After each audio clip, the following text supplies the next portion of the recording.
So I'm sure all of you guys have heard the news that the HRB case is over. They've all been sentenced, and they've been sentenced to a total of 116 years. And I thought I would make a video talking about Lil Dotz. He's a rapper. He got sentenced to 17 years in the case, and his story is tragic, you know? His story is tragic. Fesify did an interview with Chris Summers. Shout out to the man Chris Summers, top crime journalist who covers a lot of cases involving UK rappers. And he shares that Lil Dotz has lost 3 of his siblings in his life, and he is the last kid remaining. He's the last one remaining. And I also just feel for his mother now, because 3 of her kids aren't here anymore, and the one that she had left is now doing 17 years. People are saying that it means he's gonna have to do 2/3, so that's still at least a decade in prison, maybe time served, I don't know, but it's a long time. It's some serious time, man. And people always comment, you know, I read the comments. A lot of people who watch my channel, they say, why do you sympathize with these guys? They feel like I'm showing these people too much sympathy when I'm talking about certain cases. It's because I'm no saint myself. I mean, you can't link me to any freaking firearms, you know, that's not the case, but nobody does anything for no reason. People do not get involved in things like this for no reason. Everybody has a story. Does it matter that you have a story? No, because actions have consequences. That's life. Life ain't fair. And a big part of the journey to becoming a man is understanding that nobody actually cares about your story. You know what I mean? So here's the interview where Chris Summers talks about Lil Dotz's life. A bit of mitigation from his lawyer, and including a letter read out from his mother, who went into his family background. It's pretty sad, actually. I mean, he's had a pretty tough life. He was one of 4 children. I think a sister died from sort of health issues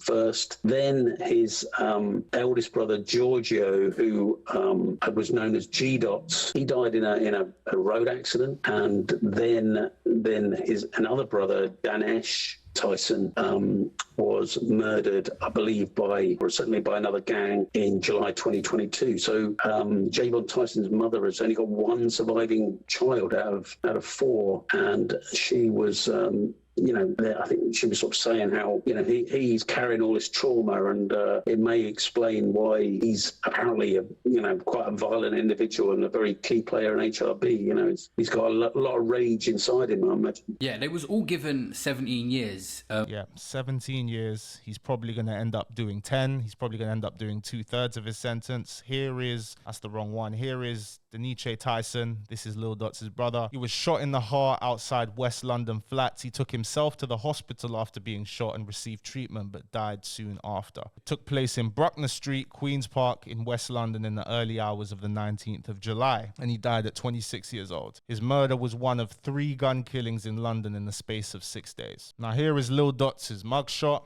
They finally released all of these guys' mugshots, and Lil Dotz got 17 years. There's a picture of him in prison.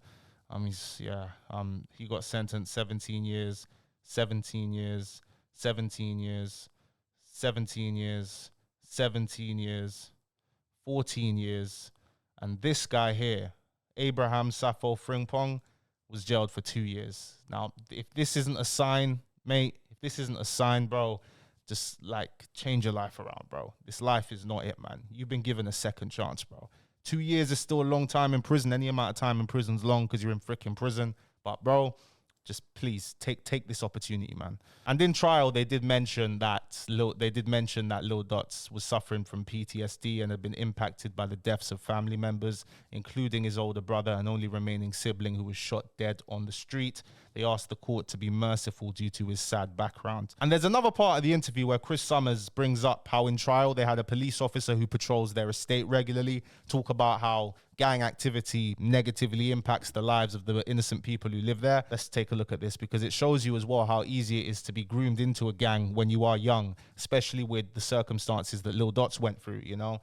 Losing 3 of your family members, losing one of your brothers to the streets as well. Like, it's just a recipe for disaster, to be honest, man. Let's take a look at it. Has basically policed the Mozart estate and the nearby Lidford estate for 15 years, and he went into great detail about, you know, how awful, you know, life is there for residents because of the HRB, and how it's the number one sort of crime priority for residents of that area. You know, constant HRB gang violence or attacks on you know, retaliatory attacks against them, and, you know, all sorts of chaos. There was loads of chaos during the COVID pandemic when they were meeting in like huge groups in you know, no social distancing, having parties, jumping up and down on the roof of primary school minibuses, just kind of anarchy to some degree. And you know, lots of residents who moved out of the area. A couple of people just gave up their council tenancy because they just couldn't bear living there. It really brought home how horrible it is to live in an area totally dominated by a gang. What about the other side of things, the defence? Was anything surprise you on that? 17 years is a long time behind bars. 17 years is a long time, considering nobody was shot as well. But apparently they tried to initially go for them on conspiracy to murder. That's harder to prove, so they went with conspiracy to, you know, cause harm or whatever it was on that side of things. And again, just to clarify, Russ is not involved in this. Russ has not been charged. Yeah, just keep note of that. Russ has not been charged. But I see a lot of people as well saying, oh, the Rhodes is dead. Look, the Rhodes is so dead. Bro, the Rhodes has been dead. Like, when has it ever been a great career prospect? You know what I mean? When has it ever been something that you should aspire to do? Never, bro. But these men are too wrapped into it, bro. Even you see rappers, they're millionaires. They're legal millionaires, but they dirty their money. Imagine you're a legal millionaire, your money's all clean, and guys will dirty their money. Like, it doesn't make sense, you know, it doesn't make sense, but they're too wrapped into the mindset to see the light, I guess, you know, when you're too deep in it, when things have happened to your friends and you got to, you know, you can only imagine in it. But this is what happens though, bro. This is what happens. And on my channel, I've always preached that this life is dead. I talk about beefs and stuff like that when it involves the music, other than music, because music is a positive that comes out of this, one of the few positives that comes out of this. If it's not music, I don't care. I really don't care. This gang did it. I couldn't give a toss, right? On my own journey, I found myself doing things that I look back on that I'm really not proud of. Nothing to do with firearms or anything like that. But it's just on the path to money. You know, I've only ever cared about the money. On the path to money, you do some things, you know, and there's certain things that can catch up to you, you know? You can never live in peace when you're living this life, especially when you're doing or you're wrapped up in big things like this. You know what I mean? And I always try and encourage people, bro, cover your tracks. Leave the life, because when you leave it, because it's about breaking habits as well. A lot of it is about breaking habits that I'm still trying to break from, you know what I mean? And it's a whole lifestyle change. It's not easy. You can't just jump out of it. If you watch my video on Asko explains how when he got arrested and sentenced to 12.5 years, he was done. He was like the next up rapper at the time. You know, he'd already signed his deal with Warner. He was already clear. He'd left the roads behind. And the police even said in the trial, the prosecutor even mentioned in Asko's trial, they say that his involvement dwindled. They say that his alleged involvement in the county lines dwindled towards the time point that he said he was taking music seriously. But it's too late. And you don't know until you get arrested and you see how much they've got on you, bro. You never know. And you might be too deep in it. You might be planning to come out the life, bro. The sooner the better. If you're doing something illegal, bro, the sooner the better. Break those habits. You can't be 1 foot in, 1 foot out.